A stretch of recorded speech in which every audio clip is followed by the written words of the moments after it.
Les amis, il se passe des choses extrêmement sombres sur eBay. Le karma a encore frappé, je me suis pris une banane de 1500 €. C'est l'histoire du petit Tounlar qui a commencé YouTube avec une toute petite caméra. J'avais ensuite amassé des centaines de milliards d'euros pour vous, pour investir dans du matériel grâce à des petits placements de produits. Je nageais dans les bifetons, mon lit était composé de billets de 500. Petit youtubeur que j'étais, je voulais passer un niveau au-dessus. Je voulais changer de caméra, je voulais upgrade mon setup. Aujourd'hui, je vais vous conter l'histoire de comment j'ai pris une banane.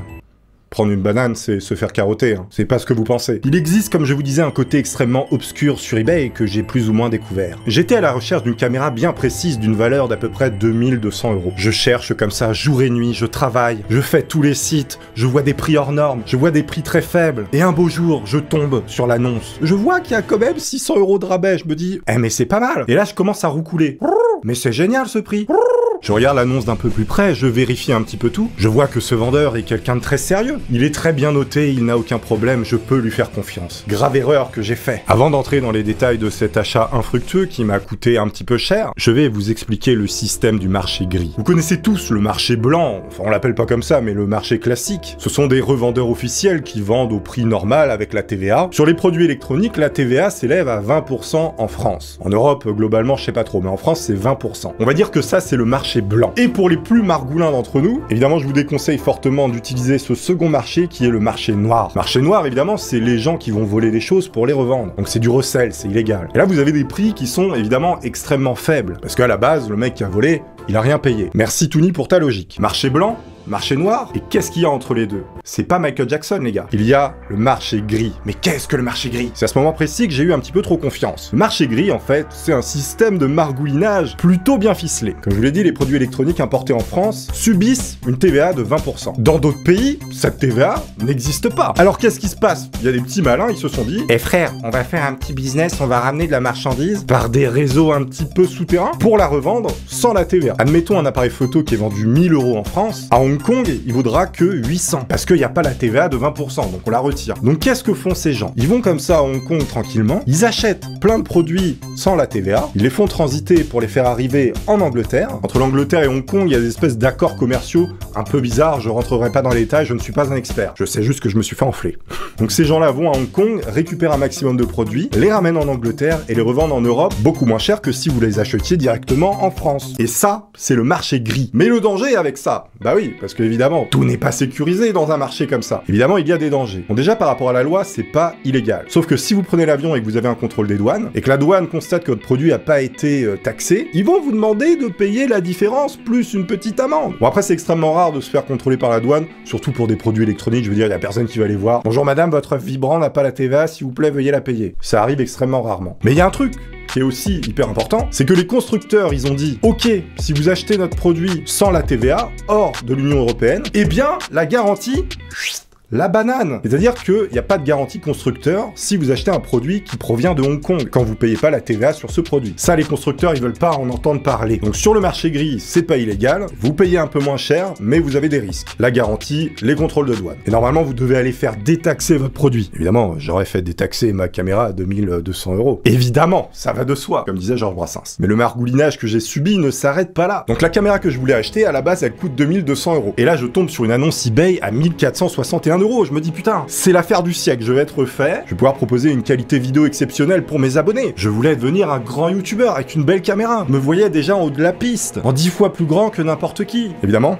il n'en est rien. Je passe donc l'achat de cet appareil photo qui me semble somme toute correct. Je vérifie le vendeur, je vois qu'il a 10 206 ventes, que des avis positifs. Il est là depuis 2014. Voilà, je mets toute confiance en ce vendeur. Je me dis c'est bon, je peux pas me faire baiser, je peux pas me faire bananer, c'est impossible. Je passe mon achat, quelques jours se passent et je reçois un petit mail dans ma boîte mail.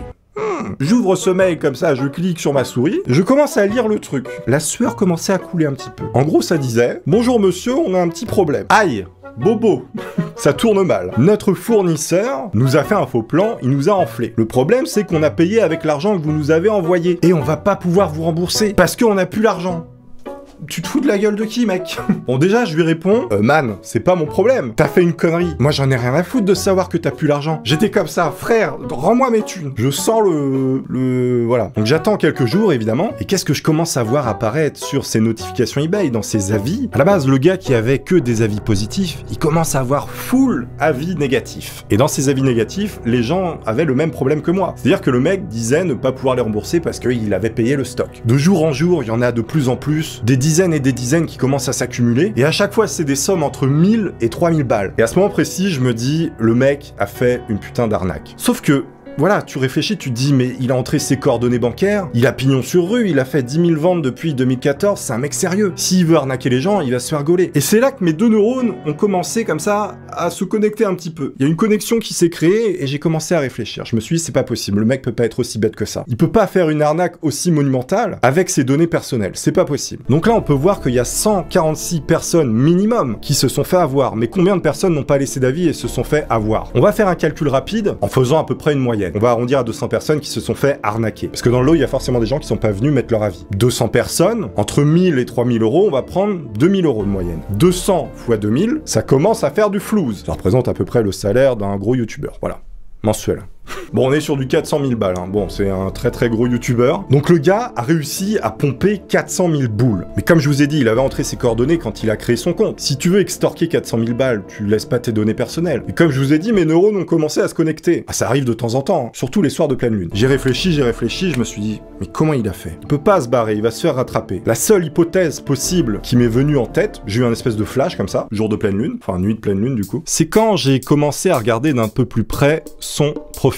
Il y a un truc qui m'avait échappé que j'avais pas vu avant et auquel il faudra faire très attention si vous achetez sur eBay, c'est ce petit truc-là. Identité mise à jour récemment. Et à partir de ce moment-là, quand j'ai vu ça, j'ai eu le flash. Le fameux flash, ça m'arrive de temps à autre. C'est-à-dire que l'identité du vendeur a changé. Donc ça paraît totalement logique. Bon, je suppose qu'il y a un business extrêmement sombre sur eBay par rapport à ça. Le gars qui était là depuis 2014, qui a fait 10 206 ventes, qui avait que des avis positifs, lui, c'était un vendeur correct. Pour X raisons, il a voulu arrêter. Mais c'est vraiment le plus probable. Donc le gars, il avait son business depuis 2014, il se dit bon, je vais faire mes boutiques, voilà, il va faire autre chose. Mais il se dit, autant faire un coup de maître. Pourquoi fermer ma boutique maintenant? Je pense qu'il a revendu sa boutique à un type avec l'email qui allait avec, c'est-à-dire il lui a cédé complètement sa boutique qui avait plein d'avis positifs. Donc le vendeur, tout à fait honnête, a vendu à un mec tout le background qu'il y avait sur sa boutique qui était super bien noté. Et qu'est-ce qu'il avait en tête? L'acheteur de la boutique. Extorquer peut-être 400 000 euros. Le gars qui a racheté la boutique avec tous les avis positifs change complètement les coordonnées bancaires. Il a sans doute créé un compte, je sais pas où, relié à un compte PayPal. Ça, il y a toujours moyen de créer des comptes un petit peu pour... voilà. Quand vous vous y connaissez un petit peu en banque, je peux vous dire que c'est très facile de noyer les pistes, de faire transiter de l'argent comme ça un petit peu sombrement. Donc le mec rachète la boutique au vendeur qui était honnête, qui était là depuis 2014, et il balance le fameux appareil photo que je voulais acheter à un prix totalement dérisoire. Et c'est là que j'ai roucoulé. Mais c'est génial ce prix. Il poste comme ça plein d'annonces, il attend que les gens achètent un maximum, il vire l'argent sur son compte bancaire qui est je sais pas où, il récupère les 400 000 balles sans doute, et paf, il s'achète une baraque aux Bahamas. Évidemment, ça a été plus ou moins confirmé ma théorie juste après. Je vois en notification eBay, nous avons retiré cette annonce du site. Donc eBay est venu intervenir parce que plein de gens s'étaient plaints sur cette annonce. Déjà je vois ça, bon je me dis, c'est mal barré pour récupérer ma thune. Quelques jours passent, évidemment, j'attends encore un petit peu, et qu'est-ce que je vois encore une fois? Cet utilisateur n'est plus inscrit sur eBay. Ouh là là, c'est bizarre quand même. Le mec a extorqué à peu près 400 000 balles, et tout d'un coup le compte ferme, alors qu'il était ouvert depuis 5 ans. Il y a quand même quelque chose d'un petit peu étrange là-dedans. Et là, je regarde au loin, je vois mon argent qui part et qui ne revient plus. Je me dis, c'est terminé. Rideau. Évidemment, je lui avais mis un petit message. J'attends que tu me rembourses FDP. Oui, parce que j'avais un petit peu la haine. Non, le pire, c'est que le mec m'a quand même noté positif, quoi. En fait, au début de la transaction, pour pas que les gens s'inquiètent et annulent leur achat, il a directement fait comme si c'était un vendeur honnête. Alors que pas du tout. Je pense sincèrement que sur eBay, il y a un business de vente et d'achat de boutiques qui sont extrêmement bien notés. Pour qu'après, des gens fassent des arnaques comme celle-ci. Donc l'utilisateur, il est clairement plus inscrit sur eBay. Et donc la chose à laquelle vous devez faire extrêmement attention, c'est surtout ce petit macaron quand vous cliquez sur son identité. Quand elle a été mise à jour récemment et que les prix sont extrêmement faibles, c'est qu'il y a une pigeonnade quelque part. Et donc à ce jour, je n'ai plus que mes yeux pour pleurer. Impossible de faire une demande via eBay, il me propose même pas. Mais cependant, si vous l'avez peut-être remarqué, la qualité de la vidéo a légèrement augmenté. J'ai acheté cette magnifique caméra pour votre plus grand plaisir. J'espère que vous aurez vu un petit peu la différence. confiance. J'espère que mon histoire pourra vous servir pour faire attention si jamais vous achetez des choses comme ça sur eBay qui vous paraissent vraiment pas chères. C'est grâce au petit partenariat que j'ai pu acheter cette caméra. Et d'ailleurs, vous les accueillez très bien et j'en suis extrêmement content. Je vous remercie d'ailleurs pour ça, parce que le matériel, ça coûte très cher. J'ai un petit Utip, si jamais vous voulez me soutenir. Alors le Utip, c'est pas pour rembourser l'argent que j'ai perdu là, hein. Vous pouvez aller regarder cette vidéo de qualité. Al dente. Je vous embrasse fort les amis. À bientôt.